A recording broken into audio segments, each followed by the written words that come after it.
નમસ્કાર, આપ જોઈ રહ્યા છો CNCT ગુજરાત। સુરેન્દ્રનગર આમ તો ખનીજ માફિયાઓથી ભરપૂર છે અને ઘણા કિસ્સાઓ આ બાબતના સામે પણ આવ્યા છે, પરંતુ આ વખતે ખનીજ માફિયા નહીં પરંતુ ગન માફિયા સામે આવ્યા છે। લગભગ 17 લોકો SOE દ્વારા અટકાયત કરી તપાસ હાથ ધરવામાં આવી હતી, જેમાં જુદા જુદા પ્રકારની ગન પકડવામાં આવી અને તપાસમાં સામે થોડું અજુગતું સામે આવી, કેમ કે આ તમામ એક ગેરકાયદેસર હથિયાર ન હતા। તો પછી આ હથિયારનું લાયસન્સ બી જરૂરી હોય। લાયસન્સ ચેક કરતા માહિતી બહાર આવી ત્યાં આ તમામ હથિયારના લાયસન્સ નાગાલેન્ડ અને મણિપુરથી પોતાનું રહેણાંક એડ્રેસ બતાવીને ત્યાંથી લાયસન્સ પૈસા આપીને લાવવામાં આવે છે, જેમાં બે સ્થાનિક લોકો દલાલનું કામ કરતા હતા અને તેઓ આ લોકોને લાયસન્સ લઈ આપવા માટે પૈસાની આપ-લે કરતા હતા। જ્યારે આ તમામ લોકોને ધરપકડ કરવામાં આવ્યા તો બધા તમામ આરોપીઓ સાબિત થયા હતા। ભૂતકાળમાં તમામ ઉપર કિડનેપિંગ, મર્ડર, ખનીજ ચોરી જેવા ગંભીર ગુનાઓ જોવા મળ્યા હતા। વધુ માહિતી આપણે સ્થાનિક અધિકારી પાસેથી મેળવીએ કે તેઓ આ બાબતે શું કહેવા માંગે છે। ભાવેશ સિંહ રખિયા નાઓની બાતમી મળેલ કે અમુક ગુનાહિત પ્રવૃત્તિ સાથે સંકળાયેલ ઇસમો જેમને સુરેન્દ્રનગર જિલ્લાથી ગેરકાયદેસર રીતે હથિયાર પરવાનું મળી શકે એમ ન હોય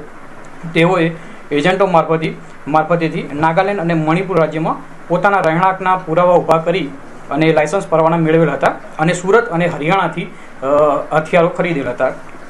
બાતમીના આધારે અત્યાર સુધી કુલ 21 ઇસમોને રાઉન્ડ અપ કરવામાં આવેલ છે, જે પૈકી 17 ઇસમોએ 25 જેટલા હથિયારો ધારણ કરેલા હતા અને બાકીના 7 ઇસમોએ ફક્ત પરવાના મેળવેલા હતા।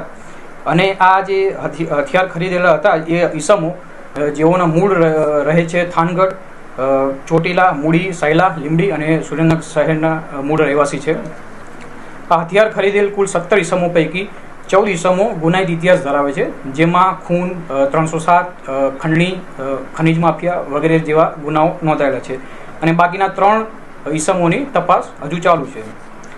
કુલ આ જે 17 ઇસમો છે એમાંથી 8 ઇસમોએ કુલ 2 હથિયાર ધારણ કરી કુલ 16 હથિયાર હતા અને બાકીના 9 ઇસમોએ એક હથિયાર ધારણ કરી એમ કુલ 25 હથિયાર ધારણ કરેલા હતા, જેની કુલ કિંમત 25 લાખ થવા પામે છે, જેમાં 5 પિસ્ટલ, 12 રિવોલ્વર, 8 12 રાઇફલ સામેલ છે।